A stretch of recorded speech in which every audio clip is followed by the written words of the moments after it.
didn't hear anything from Senator Higdon or Representative Marzion, but I kind of doubt with the session going on that they will be in attendance.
We need at least one more for a quorum.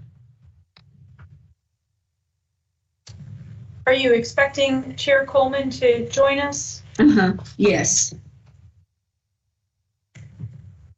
Well, it can feel like we don't give the same grace period in virtual meetings as we do in person, right? 4 minutes is not really late.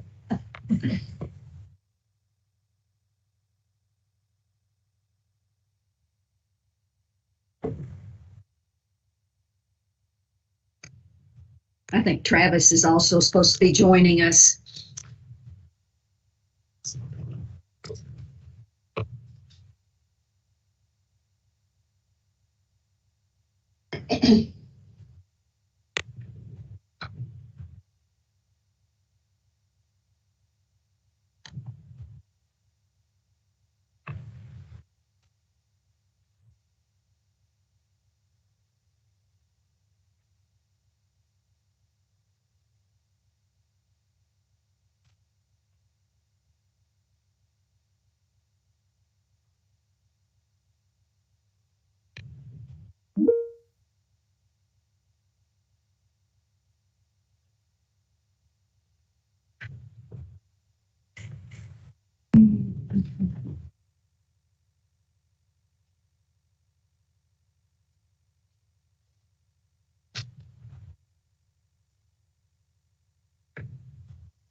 Do you think we ought to wait another minute or two? Well, Carla, have we reached a quorum yet? No, we do not. Okay. Let's wait just a little bit more. I presume because this is a statutory committee, we would just have to reschedule then if we don't have a quorum? No, the only thing is that we could not have the minutes approved. So we could go ahead and have the meeting. We could go ahead and have the meeting, but we just wouldn't be able to have the minutes approved until our next meeting.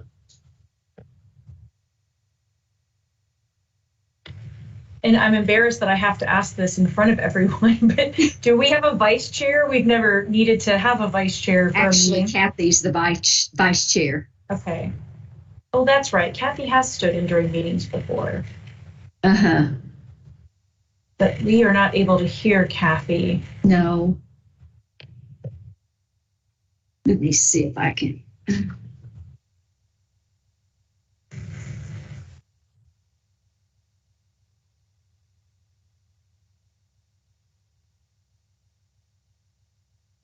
We can see you, Kathy, but we cannot hear you.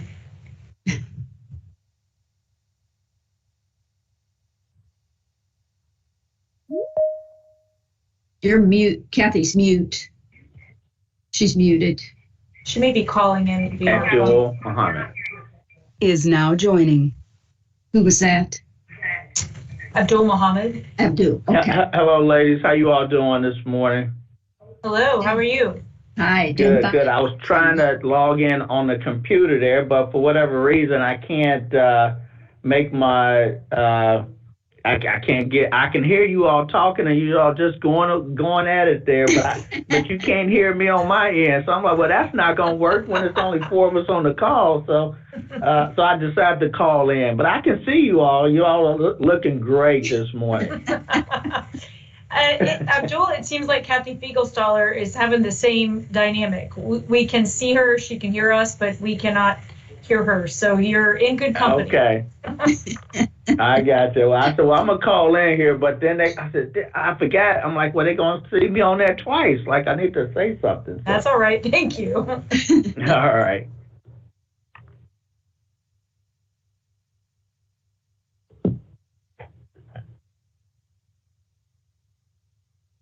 I'm loving this background with the water and the trees and the mountaintops. Man, I'm ready for a vacation, get out of this cold weather.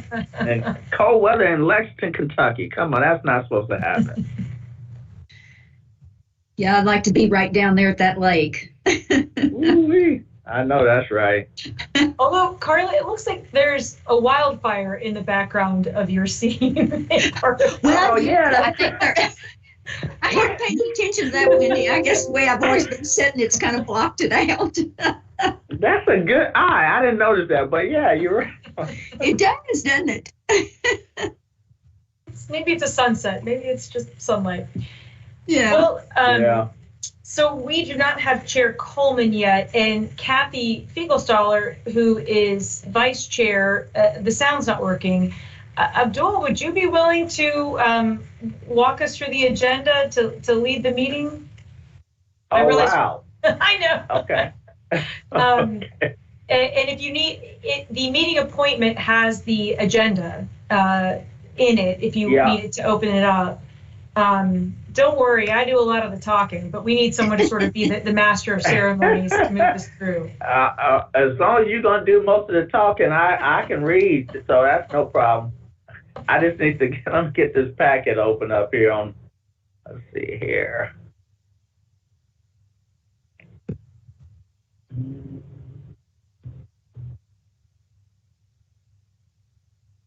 There it is. Maybe? It's trying to open up. There it is. All right. All right. We are ready to go. Thank you so very much. All right. So now do I need to, I guess the meeting is officially called to order, right? 10:42? Yes. All right. All right. And let me see here. See Affordable Housing Trust community members from Wendy Smith. Then we got today's date. Man, I can't believe it's January 25th already. Going by quick. So on the agenda this morning, let's see here. Let me scroll down. Guess we'll do the we already did the call to order. We don't have a quorum. And then The confirmation. The press has been notified of the meeting, Abdul. I'm sorry, what was that again? The press has been notified of the meeting. Oh, okay. Fantastic. Fantastic. Thank you. You're welcome. All right. And no consideration of the minutes this morning because we don't have a quorum. So let's move. Wendy, you're up. The financial report and program allocation. All right. Thank you so very much.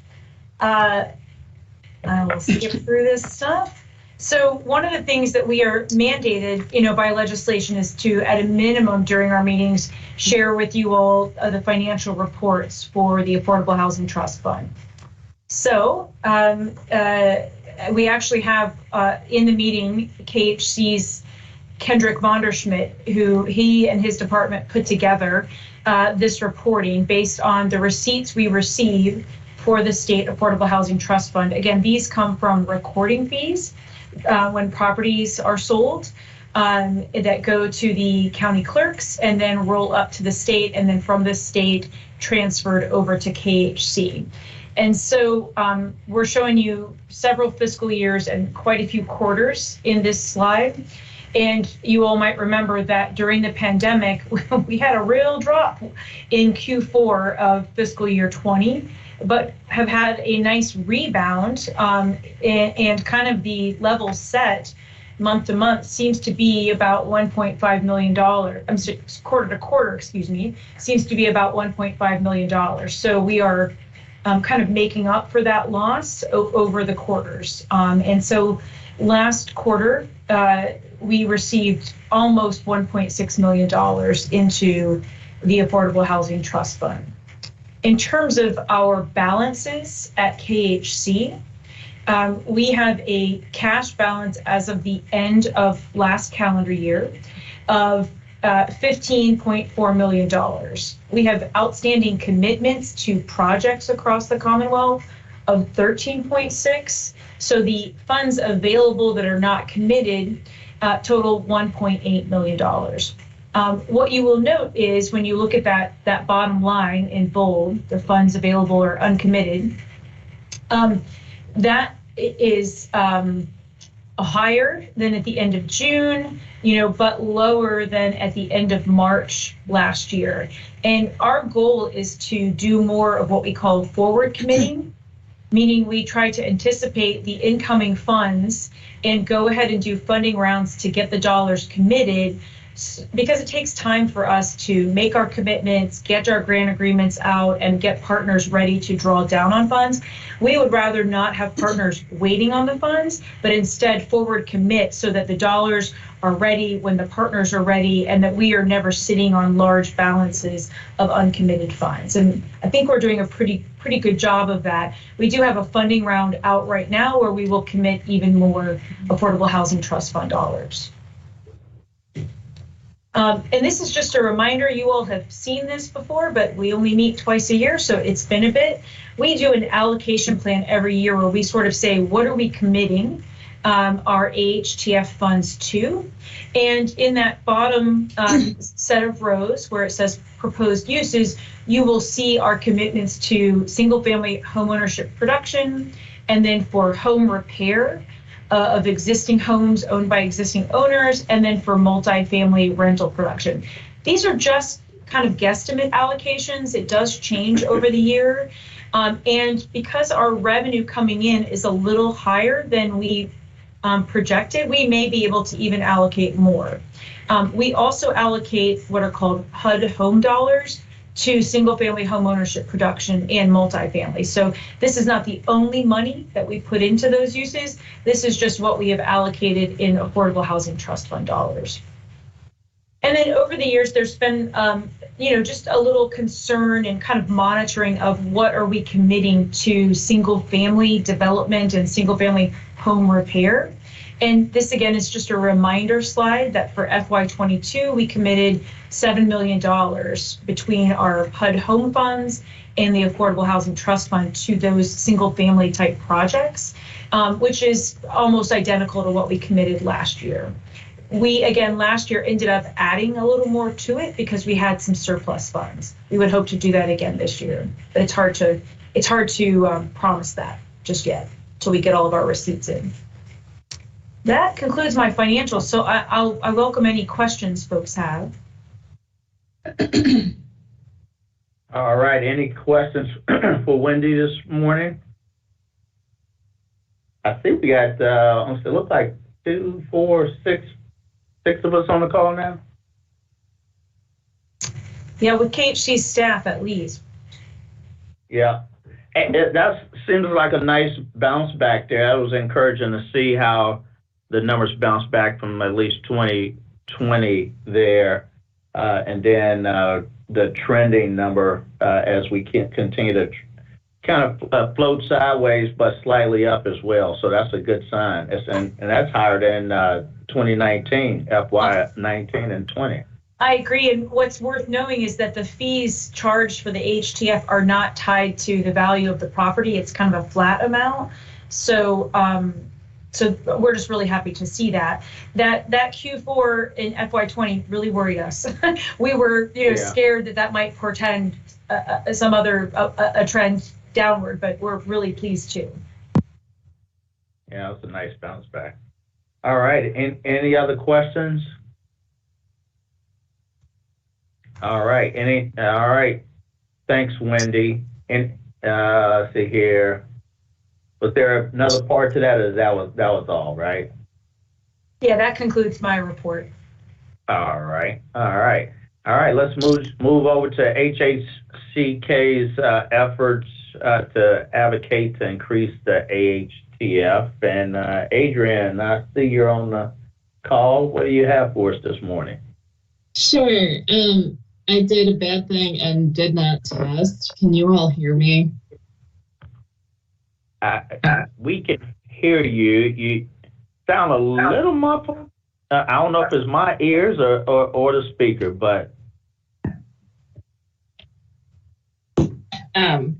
Great. Well, I'll figure that out. Sorry, I usually try to do that like at the beginning of the meeting instead of the middle.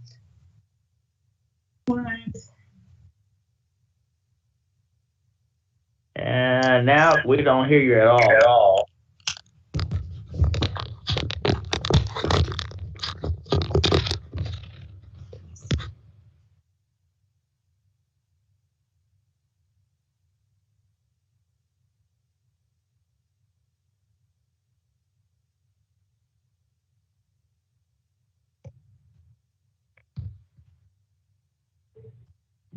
I can see you now, Adrian, but do you put those headsets on there?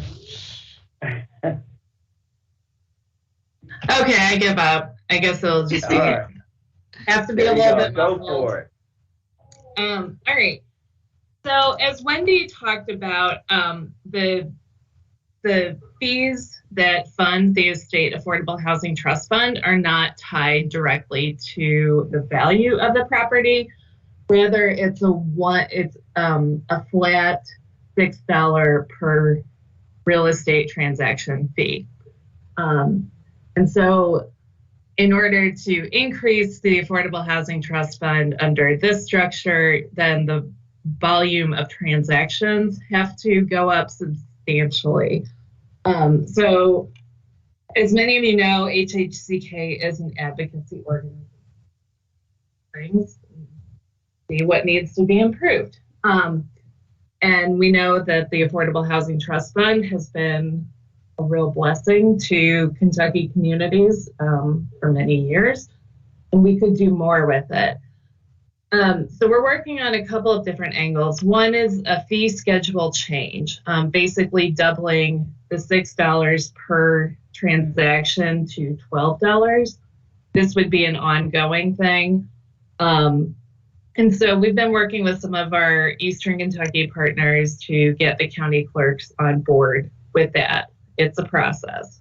But in the meantime, we also have a huge boon in terms of the American Rescue Plan Act and the state fiscal relief funding that's yet to be appropriated by the legislature.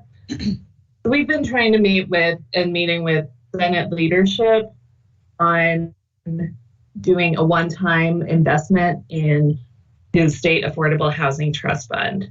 As you all know, we are going through the budget process right now, and we really concentrated on the Senate since that's where a lot of the power is in the General Assembly. So, and the Senate has not released their proposal yet. The House has and the governor has. The other thing that really makes this critical at this time is due to the tornado devastation in Western Kentucky. Prior to that, prior to December 10th and 11th, we had estimated, based on the number of projects and applications that go unfunded in a 4-year period, and the need to expand in certain communities or counties that haven't taken advantage of the Affordable Housing Trust Fund, that we could easily, if the legislature dumped $40 million into the trust fund with a 4-year spending period, we could spend that very easily. With the amount of rebuilding that is needed in Western Kentucky, that amount goes up tremendously. So we have pitched a figure of $100 million, and KHC, don't laugh at me, that was Lori Flannery's figure. That is not mine. So if we're going to hold anyone accountable, it's going to be Lori Flannery, okay? So anyway, like I said, we are working on it. It is a process. One stumbling block that we had last week was the weather. We had scheduled a meeting of the Affordable Housing Caucus in part to vet this proposal. And then because of the ongoing winter storms that just pop up every 2 to 3 days anymore, we ended up postponing that meeting. So now we're working on rescheduling it. But if you have any questions about our efforts to increase the Affordable Housing Trust Fund so that we can fund good projects across the state and get some more permanent affordable housing, just let me know. With that, I'll turn it back to Abdul. All righty. All right. Thanks for that information, Adrian. We really appreciate that. So going from 6 to 12 obviously just kind of doubles that. Will that kind of keep us, I guess, in a space that we want to stay in? Do we have any forecast on how, if that were to happen, like, would that keep us forecasting in a good space for 2 years, 4 years? Do we know? That's a good question. So right now, I mean, it's generating, and correct me if I'm wrong, KHC staff, but it's generating about $4 to $5 million annually, correct? Ish. Okay. So if you doubled the transaction fee and assume that the tightness in the housing market is going to stay with us for a while, which all indications are yes.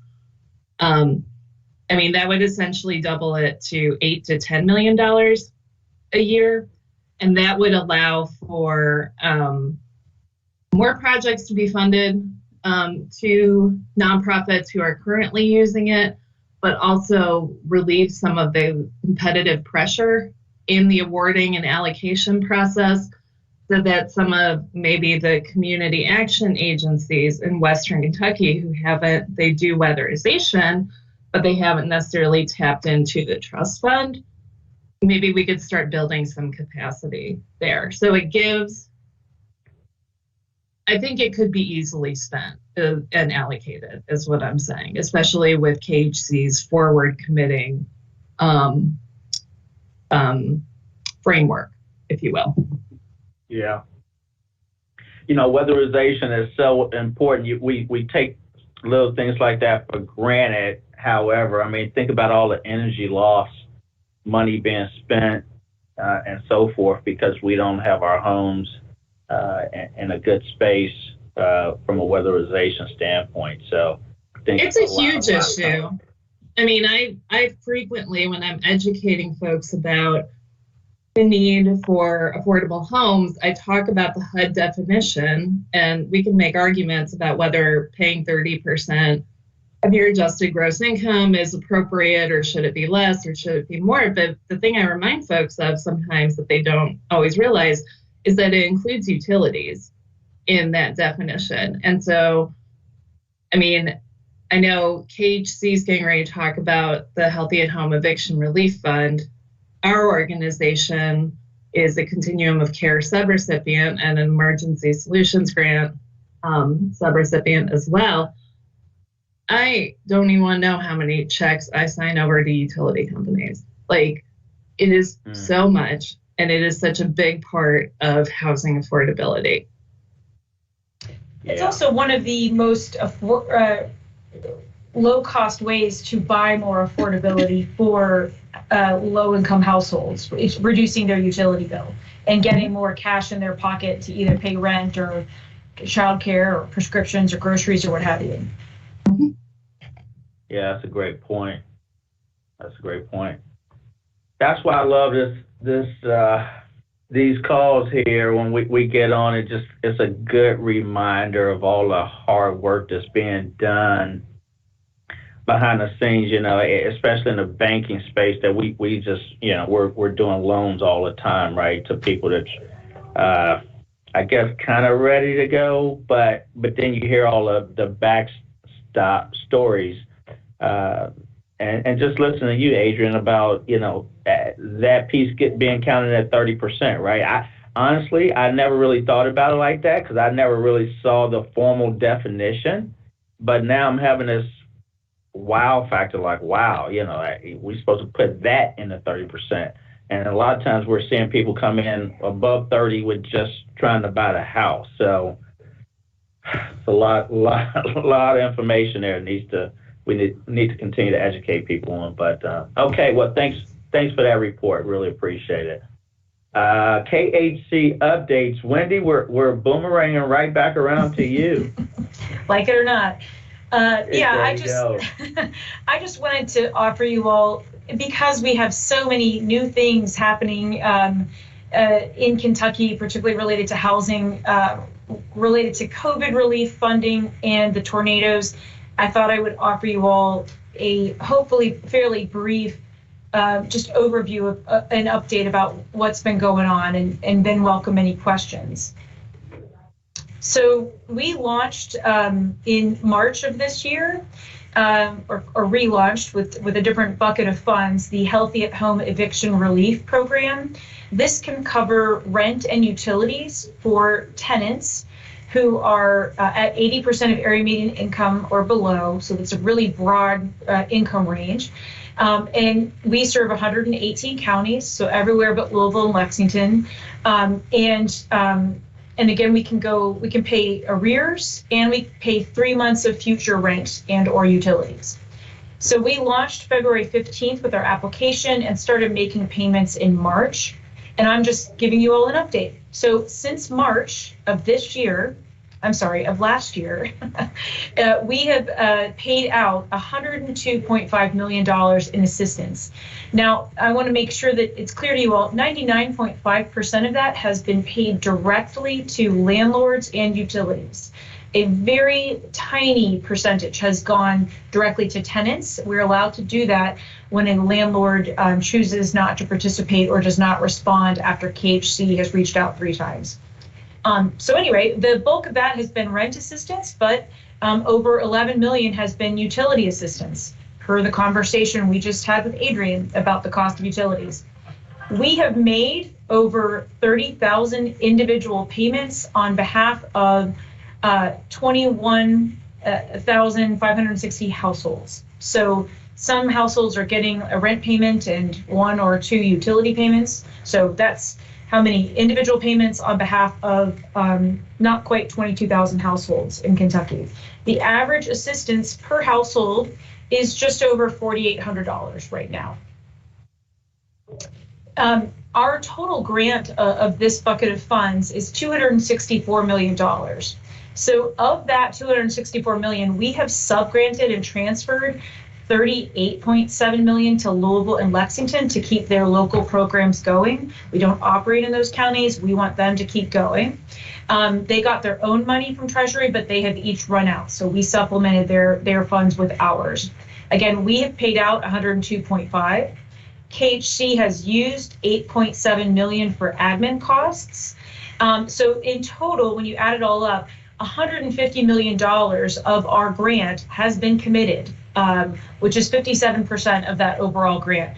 We've never done anything like that, you all. We've never done this kind of work or gotten this much assistance out to pay directly to utilities and landlords in such a short period of time. We still have $100 million remaining, and we are beginning to hire staff to sit in a handful of courtrooms during eviction docket days to offer assistance to landlords and tenants right in the courts with the blessing of a handful of judges. So this is just a month-by-month payout of Healthy at Home eviction relief. You can see it kind of undulates, and we did a big catch up in October to get over a backlog. KHC is currently, Kentucky is currently 27th in the country in terms of states' percent of funds utilized and committed. So this is just shown graphically where we stand. We're pretty thrilled at we are a small state with low housing costs relative to other states. So to rank 27th, I consider that a big win for Kentucky.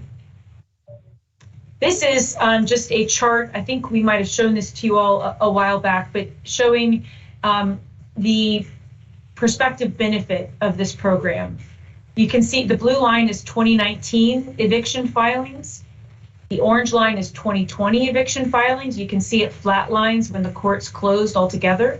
And it's low because there was a moratorium. But then it picked back up late in 2020 eviction filings because landlords could evict even during the moratoriums for reasons other than non-payment of rent. And then when you look at the green line, that's last year, 2021, through about late September. And what you can see is that even though the eviction moratorium went away, evictions are not back up to 2019 levels. And we consider that a great win. We cannot say that that is causal, but it sure seems like there might be a correlation between this much assistance getting out the door and eviction filings being way down compared to pre-pandemic levels. So I'll pause there. If anybody has any questions about Healthy at Home eviction relief, I'm happy to take them before moving on. Wow, now that's amazing to me to see that graphic like that, because I had no idea that foreclosures in 2019 would have been that much higher pre-pandemic than 2020 and or 2021, where I know there was a lot of help there, but I just didn't realize 2019, ideally was that high. And I'm trying to think back to 2019, like what was going on? The rental market was getting tight. Real incomes at the time in 2019 for low-income families were falling in real dollars, meaning their income wasn't keeping pace with the cost of living and rents in particular. But I think evictions have just always been high, and there wasn't before the pandemic much in the way of rapid help to get people, old back rent and or future rent to keep them housed. If I could interject, this is Adrienne, and again, I don't want to try to make the mistake of conflating causation with correlation, but if you look at KHC puts up a dashboard of the Healthy at Home Eviction Relief Fund spending, and you can see like the vast majority of the folks that they are serving are between 0 and 30% area median income. And these are folks, as we have surveyed with KHC's partnership and on our own, one of the questions that I always want to ask is, have you ever been able to get Section 8 or Housing Choice Voucher assistance? Because to me, that's the key point, is that housing was unaffordable and people were just trying to rob Peter to pay Paul prior to the pandemic. And any sort of market that relies on that much housing or that much instability is completely unsustainable. And a lot of people were surprised that we had that many evictions. before the pandemic. And that's what I don't want to go back to that. It wasn't good for landlords and it wasn't good for people. So. Well, and the good news is that we have $100 million remaining. We also have another tranche of emergency rent assistance funding from Treasury. And so we anticipate keeping Healthy at Home eviction relief operating through September of 2025. So for many years to come, we anticipate having this.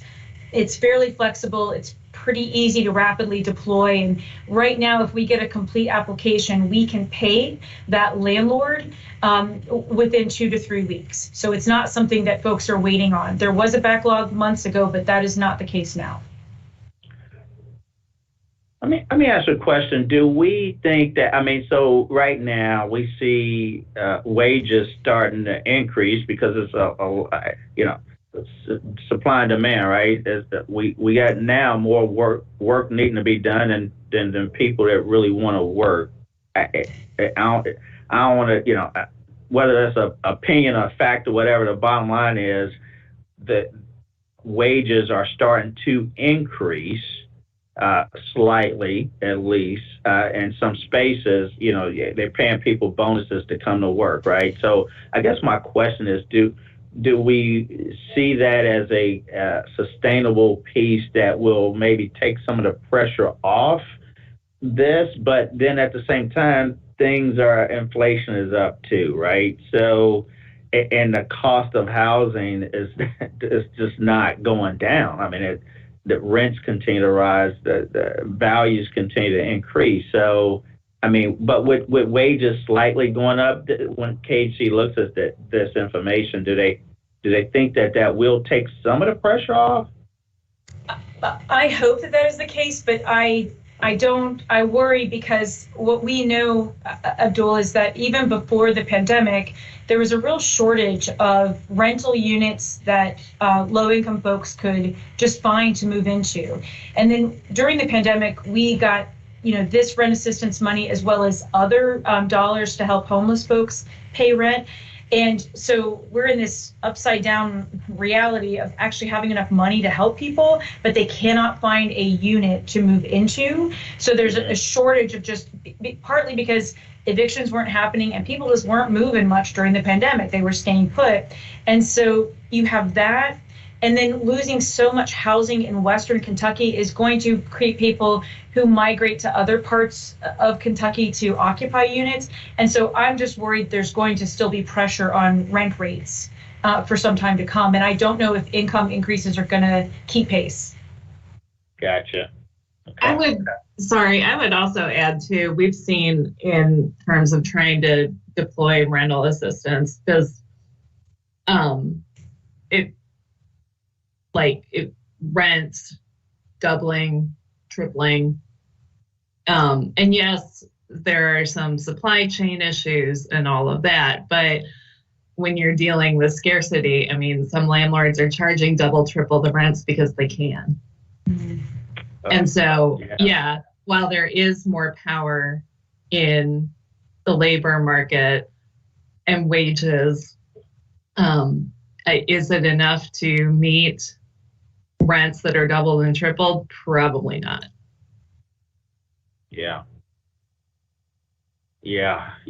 Having just helped my daughter move to Baltimore and as a nurse working for the VA and making more money only to get up there and go, ooh, man, I'm still, even with the increase in pay, the rent is so much more that it still hurt. So, and she's a viable working young lady that's, so I can only imagine when you don't have the income coming in. So thanks for sharing that. Wendy, anything else? Well, just a few more things, if you'll forgive me, a few more updates. I do want to make sure that you all know that KHC will soon be publicly launching the Homeowner Assistance Fund, which is it's a Treasury COVID program geared toward helping homeowners who have gotten behind during the pandemic, primarily focused on those that got behind on their mortgage, on their taxes, insurance, that kind of stuff. We got our plan approved by Treasury late last year, and we anticipate launching publicly in February. We can send this, you can find this information on KHC's website, but we can send this PowerPoint to everybody. We have a link where you can sign up for email updates, and we've got over 1,000 folks signed up for it, bankers, housing counselors, and homeowners who want to know when that launches. We're running a pilot right now with some of our own delinquent borrowers just to get all the kinks worked out of our system. And again, we intend to launch in February. Nice. And then we are also going to be utilizing some other COVID relief. It's called the Home ARP for American Rescue Plan Act. We'll be deploying about $52 million to help house the homeless. And we will primarily focus this on creating new units for people experiencing homelessness. This has involved many departments at KHC. We've submitted our plan to HUD. We have heard that it's been approved, but not gotten formal notification of that, and we are awaiting the dollars from HUD. We are going to be doing some trainings and capacity building with our partners to work on developing this kind of permanent housing for people experiencing homelessness. And then lastly, I just wanted to let you all know we are playing a role with tornado response. So we are named, along with the Department for Local Government, on the Kentucky Disaster Housing Task Force. And we are trying to understand our role in this. It's lots of meetings with FEMA and Kentucky Emergency Management and the Red Cross and other partners. We're still trying to figure out what is our role and how do we direct our existing programs or any new money that comes our way toward helping people get reestablished in either interim permanent housing or their long-term permanent housing, whether it's fixing their home or finding a new rental unit to live in. We have assembled an inventory of available apartments. It's on our website. We have a map where you can click the county and see what units are available. There's a second tab that tells you like how many 1 bedrooms, 2 bedrooms, and are they handicap accessible or limited to elderly households. And then we also just have our total inventory. So we've identified over 500 units roughly west of I-65 available in hopes that helps people get rehoused out of state parks and motels. And we have some web links in here in case that's useful for anybody. But that's all I had in terms of KHC updates. I welcome any questions y'all have. All right. Any additional questions for Wendy? All right. Hearing none. Thank you, Wendy. That was a lot of great information there. Thanks for sharing that. And thanks for all the work that you all are putting in there at KHC as well. It's a lot, very eye-opening, but extremely meaningful. So thank you for that. Let's move on to other business and announcements. I see FY 2022 K count, and I must admit that the K count, I'm not sure what that stands for. Does anyone know what the K count is for? That's just our branding of it's called the National Point in Time Count of Homeless. It's done across the nation, and we will do it in Kentucky in late February. Yeah. Okay. All right. Fantastic. February 23rd there looks like that will happen. And then I see our next meeting date is July the 26th. Wow, seems so far away. It's cold today. I'm sure it'll be hot in July on the 26th. I would think it would be at least. So, all right. And that looks like it brings our meeting to an end. Anything else for the good of the conversation? All right. Hearing none, I will, I guess, call for a motion to adjourn our meeting today. And I guess I'll make that request. So we are officially adjourned. How about that? It's 11:17. Thank you all. Thanks so very much for standing in for us. We really appreciate it. Yeah. It's